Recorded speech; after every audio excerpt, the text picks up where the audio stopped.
بسم اللہ الرحمن الرحیم الصلاۃ والسلام علیک یا رسول اللہ وعلی آلک و اصحابک یا نور اللہ۔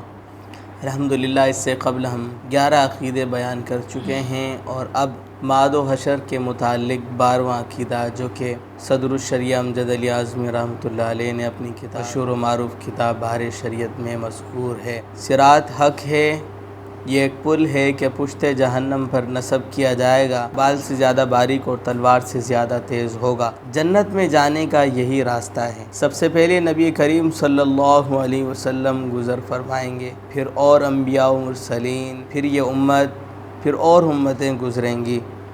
حسب اختلاف اعمال پل صراط پر لوگ مختلف طرح سے گزریں گے۔ بعض تو ایسے تیزی کے ساتھ گزریں گے جیسے بجلی کا کندا کہ ابھی چمکا اور ابھی غائب ہو گیا، اور بعض تیز ہوا کی طرح، کوئی ایسے جیسے پرندہ اڑتا ہے، اور بعض جیسے گھوڑا دوڑتا ہے، اور بعض جیسے آدمی دوڑتا ہے، یہاں تک کہ بعض شخص سرین پر گھسٹتے ہوئے اور کوئی چونٹی کی چال جائے گا۔ اور پل صراط کے دونوں جانب بڑے بڑے آنکڑے، اللہ عز و جل ہی جانے کہ وہ کتنے بڑے ہوں گے، لٹکتے ہوں گے۔ جس شخص کے بارے میں حکم ہوگا اسے پکڑ لیں گے، مگر بعض تو زخمی ہو کر نجات پا جائیں گے اور بعض کو جہنم میں گرا دیں گے، اور یہ ہلاک ہوا۔ اور یہ تمام اہل محشر پل پر سے گزرنے میں مشغول، مگر وہ بے گناہ گاروں کا شفیع پل کے کنارے کھڑا ہوا بکمال گریہ و زاری اپنی امت عاصی کی نجات کی فکر میں اپنے رب سے دعا کر رہا ہے، ربی سلم سلم، الہی ان گناہ گاروں کو بچا لے۔ اور ایک اسی جگہ کیا، حضور صلی اللہ علیہ وسلم اس دن تمام مواطن میں دورہ فرماتے رہیں گے، کبھی میزان پر تشریف لے جائیں گے، وہاں جس کے حسنات میں کمی دیکھیں گے اس کی شفاعت فرما کر نجات دلوائیں گے، اور فوراً ہی دیکھو تو حوض کوثر پر جلوہ فرما ہے، پیاسوں کو سیراب فرما رہے ہیں، اور وہاں سے پل پر رونق افروز ہوئے اور گرتوں کو بچایا۔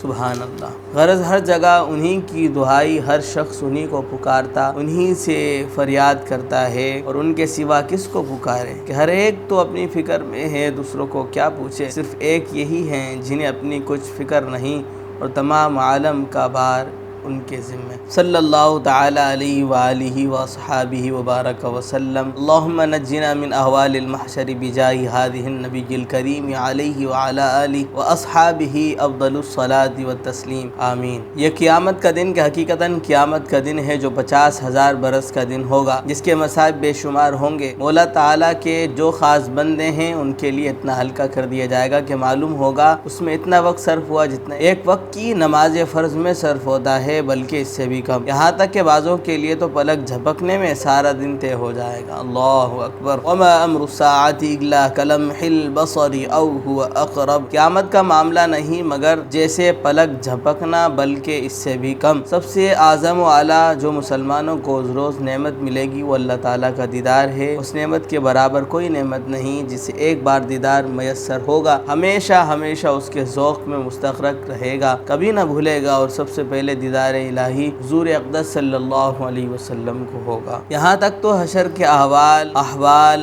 مختصراً بیان کیے گئے۔ ان تمام مرحلوں کے بعد اب اسے ہمیشگی کے گھر میں جانا ہے۔ کسی کو آرام کا گھر ملے گا جس کی آسائش کی کوئی انتہا نہیں، اس کو جنت کہتے ہیں، یا تکلیف کے گھر جانا پڑے گا جس کی تکلیف کی کوئی حد نہیں، اسے جہنم کہتے ہیں۔ اللہ تبارک و تعالیٰ سے دعا ہے کہ ہمیں دنیا میں رہتے ہوئے آخرت کی تیاری کرنے کی توفیق عطا فرمائے، اور جس مقصد جلیل کے لیے رب تعالیٰ نے ہمیں پیدا کیا اس مقصد کو سمجھنے اور اس پر عمل کرنے کی توفیق عطا فرمائے، اور اس دنیا میں رہتے ہوئے رسول اللہ صلی اللہ علیہ وسلم کا عاشق صادق بنائے۔ وآخر دعوانا الحمد للہ رب العالمین۔